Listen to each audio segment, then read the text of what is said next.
useless recordings, but I like to go back to them once in a while.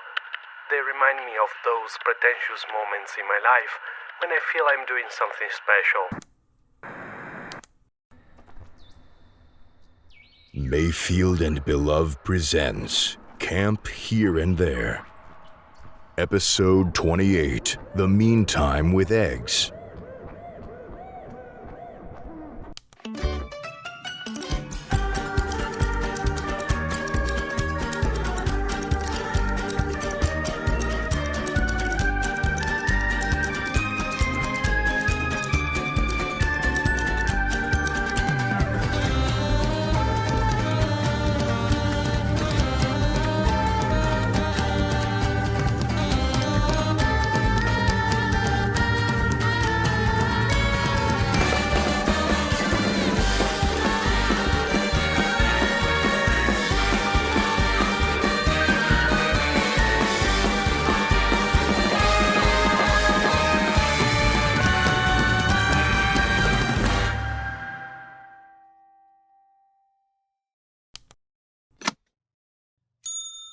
Heidi-ho, campers! 8:65 a.m. hugs us all, and the sky dawns with a sandy yellow hue, smooth and inoffensive. I hope you all slept well. Some of you may have noticed that Matthew was mysteriously truant to his usual sunrise routine of standing in the kitchen window waggling his limbs in an apparent display of morning cheer. Before things kicked into gear this morning, Matthew and I had a discussion. He's dead set on treating you kids to the taste of what he's described as the rarest ingredient in Ohio: salt. So he's taking the day off to hike the local mountains in search of just a pinch of that mythical miracle. As a result, your breakfast this morning might look, a bit weird. In Matthew's stead, I've taken it upon myself to cook for you all. Please forgive me, I'm not a world-famous gourmet chef like Matthew is, but for breakfast today, you have, ricotta hotcakes adorned with an apple-smoked maple bacon glaze, Scotch pancakes with sweet dukkha and a strawberry wine compote, rosemary olive oil sausage, and, one boiled egg to share, I guess. Sorry, I'm not sure how to do eggs. You know, they're like, really hard. I'm sorry that it's not what you're used to. I know it's lackluster. I assure you all, Matthew will be back with his beloved comfort cooking tomorrow. Moving on.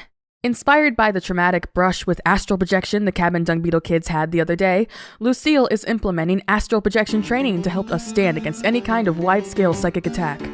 While this is a mandatory camp drill, I don't think Lucille is going to be, considering her track record, particularly strict in her enforcement of this regiment.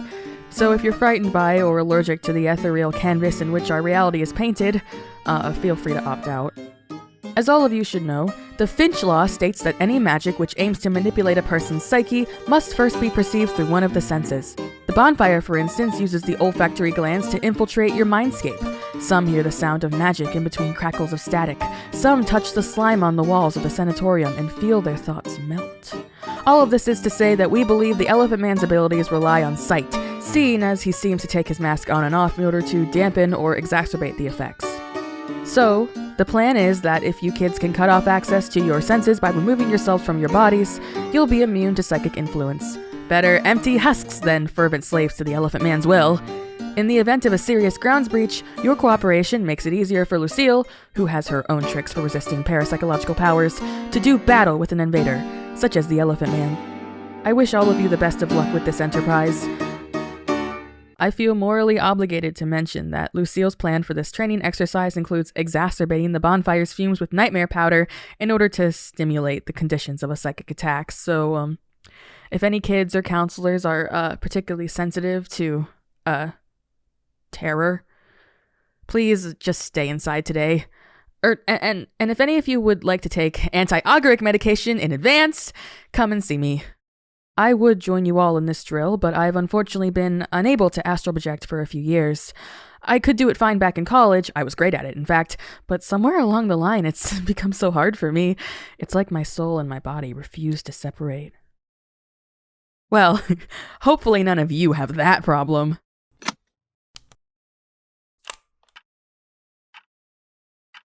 Ghost recorder, my friend. It's 10:99 a.m.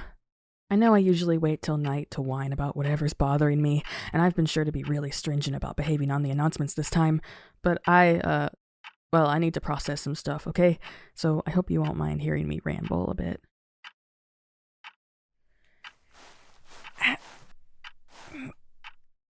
I am in a lot of pain right now. I mean, when am I not in pain? Jeez, but it's really something today. See, usually I sleep in the room with Jedediah. My bed in there is specialized to help my back. Since the fight, though, I don't want to be in there. So I've been sleeping on one of the starchy cots in the nurse's office. Well, trying to sleep. In and out. Crying until I'm too tired, and then crying a little more, wishing I could just turn it all off and sleep. Jeez, I sound like a real downer. This is why I can't just sit around. All I've been doing is sitting around, Ghost. You gotta be tired of it, right? I'm tired of it. Anyways, it's shitty rest, but I got a good dream out of it last night. Listen to this. I saw that man again. The tall man with the boyish, well-kept hair and striking red eyes, pointed canines in the red paisley suit. The man who looks kind of like Jedediah, but only sometimes. He's kind of handsome, I think. He sat across from me on the dusty wooden floor of my old college dorm. There were papers strewn around us, covered with illegible scribbles, squiggly sigils, sacred geometry, and cat doodles. The light filtering in from the window above us cast a smattering of gold flecks, hanging in the air, making it harder to focus on his face. It smelled like copper and burnt dust. "You're troubled," he informed me between bites of trail mix. I nodded. He spread his hands out far and wide, and he said, "Spill." "I won't find the journals," I said. I played with the corner of a paper nearby, creasing it, feeling the surface sharp against my skin. I went on. "I'm going to be nothing again, alone and confused." Ah. The man gave a sharp smile, the gold dust glittering in his eyes. "Silly creature, you have friends." I tried to object, but he cut me off. "Talented friends who invite you to dinner, help from all walks of life. All you have to do is ask." I said, "All I do is ask." "What's wrong with that?" "All I do is listen," he rejoined, and as he spoke, he pulled a knife out from behind his back. He smiled, his friendly eyes reflected on the blade's cool surface. I said, "I'm not sure. I should help myself, right?" "There's no such thing as should, darling," he said, lifting the blade to his cheek. "There is only need, want, and will." "Help," I said. The blood pooled slowly. "I could use my hand instead," he said. "It'd be more auspicious, I'm aware, but I can't abide by the thought of damaging my fingers. Touching is too good, you know. Rather sully my pretty smile than my ease of sensation." The blood ran down, gushing now, a waterfall of bursting life. Papers were soaked and dissolved. The underside of my legs began to feel warm. "Like smoke can let you see what's hidden, so can blood help you touch it." He leaned far back, dipping his hair into the rising lake of sticky fluid. My chest constricted. His face spilled. The warmth spread to my knees. "Ah." He licked his face, savoring the taste of his open cheek. Wet and cold, dark, gritty. Pebbles strewn among trails of soft elfin green, dangling from the underbelly of its own most valuable secret. Plants growing out from under a hospital bed. Oh, and there's a short, stiff feather on the ground. Am I making sense, darling? Do you hear me? My clothes were soaked. The ooze was to my chin, but I felt no urge to move. The world swirled with life and color. Just before I was submerged, I asked him a question. "What's your name?" His head snapped forward and his eyes lit up. His smile tore his face in half. He lifted a happy hand. "Up and at 'em!" I woke up, and there was blood on my cheek.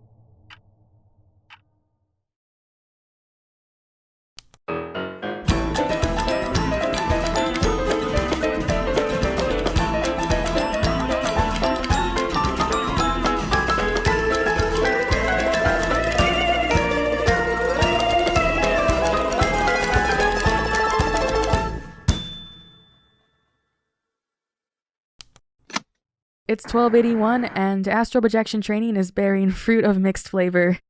Gracie Lou, the camp residential's astral projection expert, started with the drill by gathering the kids around the bonfire and sprinkling the flame with a pinch of nightmare powder, extracted from the undermines in the city of Hell, New Hampshire.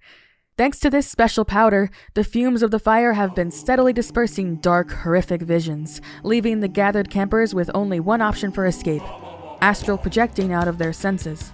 Unfortunately, astral projection requires immense focus, and focus can be hard to muster when you're experiencing an onslaught of torturous visions. This exercise is certainly not ideal. Cabin Tarantula Hawk resident Arthur Funsover reported the disgusting sight and smell of his own body alchemically transformed into a homunculus made of American cheese and deli meat. Cabin Silkworm resident Veronica Fun's Just Begun reported being forced to sit in as a celebrity guest on a late-night talk show in which the host interrogated her in an accusatory tone about the pain her mother felt during her birth. Counselor Joshua reported that the nightmare powder enabled him to remember every detail of all his past lives. All. Which was not all that nightmarish to experience, but will forever leave him to carry the emotional weight of infinite lifetimes of regret, suffering, and, perhaps most torturous of all, bygone happiness. And poor Tammy Teeth reported a vision so grotesque it even curdled my bones. The sight of herself in France. And nobody reported a successful instance of astral projection. Except for a few kids from the magnificently enthusiastic Cabin Dung Beetle, Natsume Shiota displayed such proficiency with the art of leaving his body behind. It seems like he'd been practicing all his life. And his cabin mate, Dolly Navarro, had a particularly vibrant awakening to her capacity for astral projection, in which she suddenly stood up, began blindly attacking the air as if beating back some nasty vision, and then passed right out. After Gracie called the training session done for the morning, the Dung Beetle kids even requested some extra nightmare powder so that they could continue the training on their own at a later time. What a truly inspiring show of passion! I tried joining in at one point, as you kids should recall, unless you were too dosed up on bad omens to notice. I didn't manage to do much besides lose myself in the visions. Nightmare powder is always a delight. It's so funny to watch the fumes struggle to conjure anything worse than what I've actually been through. That all being said, please everyone try to be gentle with Counselor Rowan right now. It probably goes without saying, but he's not in a state to handle much at the moment. Residents of Cabin Magpie Moth, as some of the older campers around here, we're trusting you to conduct yourselves well. But if you need help with anything that Rowan is indisposed to provide, I'm here. I've once again made lunch. Today you're having crispy bacon and brie grilled cheese with caramelized onion and fresh basil, a white pita pizza with spinach Asiago, parmesan, fresh mozzarella, and a creme fraiche sauce, a citrus and mint fruit salad with blueberries, strawberries, and blackberries, and a ginger carrot soup with green onion and coriander. And, a boiled egg again. I still can't figure out what to do with those. Sorry that it's not on par with Matthew's legendary lunches. I'd say I'll get the hang of it eventually, but let's not kid ourselves. I'll never be him. Stay safe out there.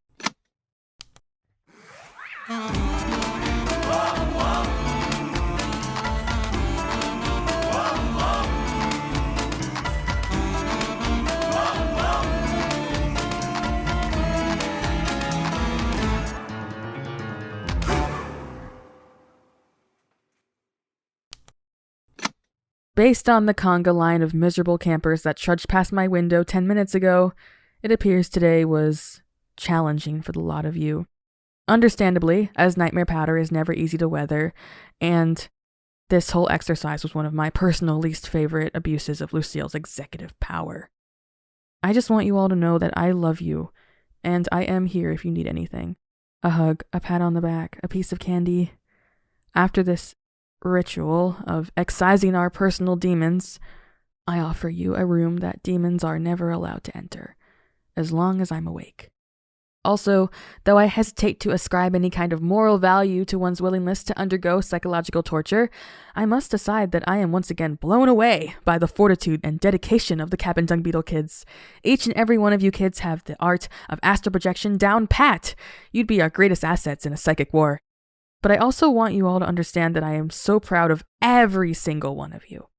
Whether you threw yourself into the darkness or stood your ground and denied it, you were brave today.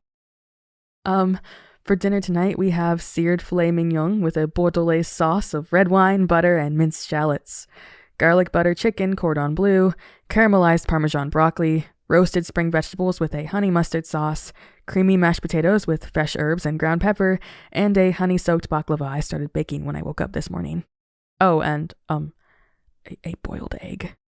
I'm sorry again for all the mediocre choices. I know I can't be like Matthew, but I try my best, and what more can we hope for, right?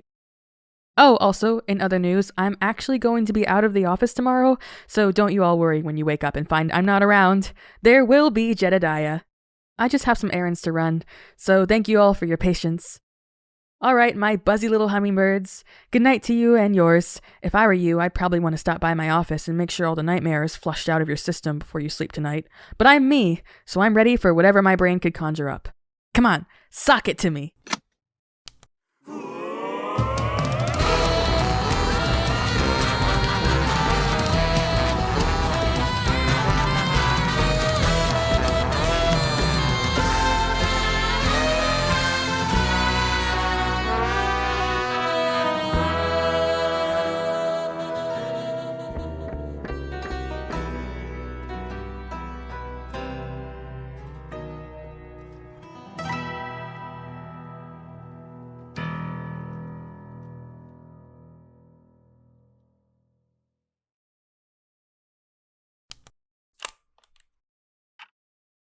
Hi, Ghost Recorder. It's 2110. I know this is a little early, but I wanted to get this done while I had the energy. Tonight, we're gonna go find those journals. I'd be concerned about being seen, leaving the building at such an odd time, but see if Up and Adam is right and Jedediah hid the journals somewhere in the tunnels, then that's actually perfect. Because there's a way to get down there right from my office. It might be an uncomfortable squeeze, but I've done it once before, right? I'm gonna pause you for now. I don't want my voice resonating all through the vents. Whisper me luck.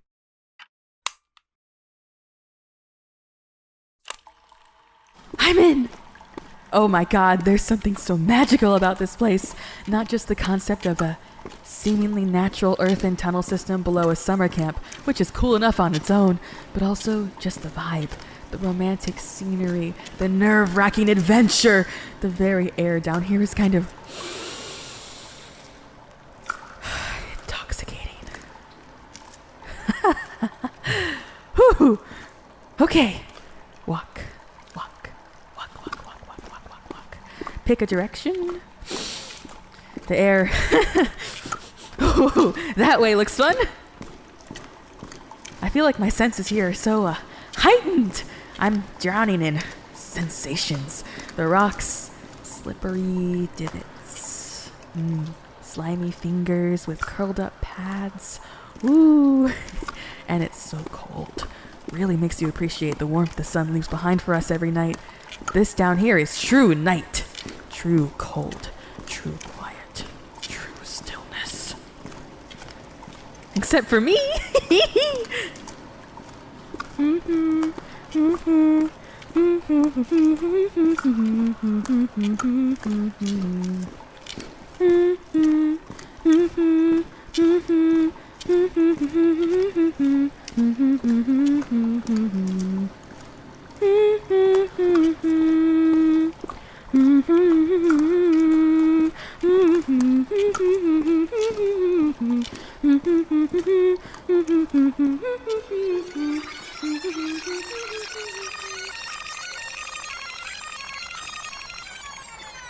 You know, I think I'd expect Jedediah to be guarding the journals somehow. I mean, I know he's got to stay up in his office working on his project.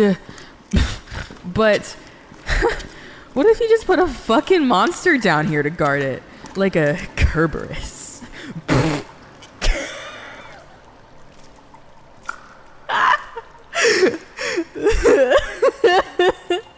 I mean, he's all like, oh, I wouldn't want to hurt you, but He does! But it's emotional pain, I guess. Maybe there's an incubus. Oh my god. What if Elijah's down there already, just waiting for me, and he'll be like, oh, you've passed the test, my sweet darling.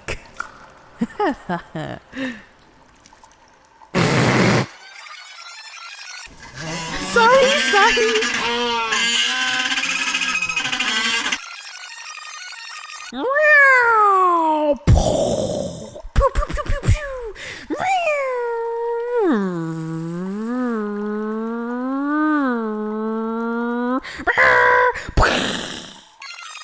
"99 vials of formaldehyde on the wall, 99 vials of formaldehyde. You take one down, drink it up, Al." Wait, is it drink it up now? You take one down, drink it all out. 98 bottles of formaldehyde on the wall. 97 bottles of formaldehyde on the wall. 97 bottles of formaldehyde on the wall. You take one down, drink it all out. 96 bottles of formaldehyde on the wall. 95 bottles of formaldehyde on the wall. 95 bottles of formaldehyde. You take one down, drink it all out. 94 bottles of formaldehyde on the wall. How long have I even been in here? Like either 1,000 real life years or 2 fucking minutes. Not both. Maybe both. But what the fuck? Oh my god. Who put all these fucking vines here?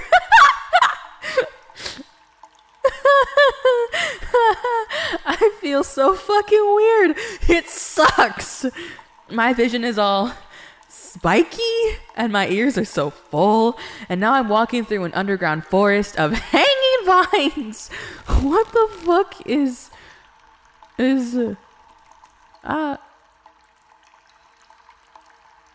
ghost recorder. The tunnel opened up into the biggest cavern, and there's vines everywhere, and there's something writhing up there. Some kind of nasty, huge plant. Looks kind of diseased. Hey! You got something there? You got something in your hands?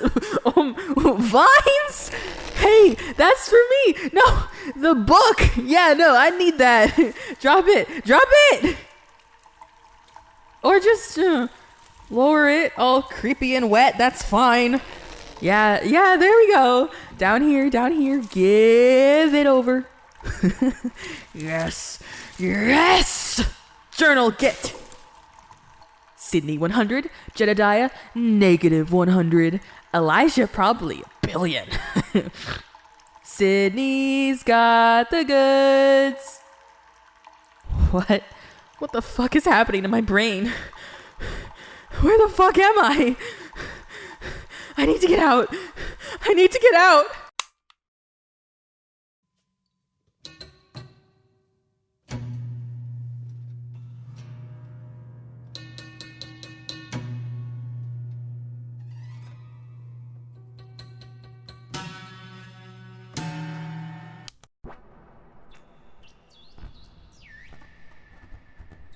Today's episode was written by Blue Mayfield and Nicholas Belove.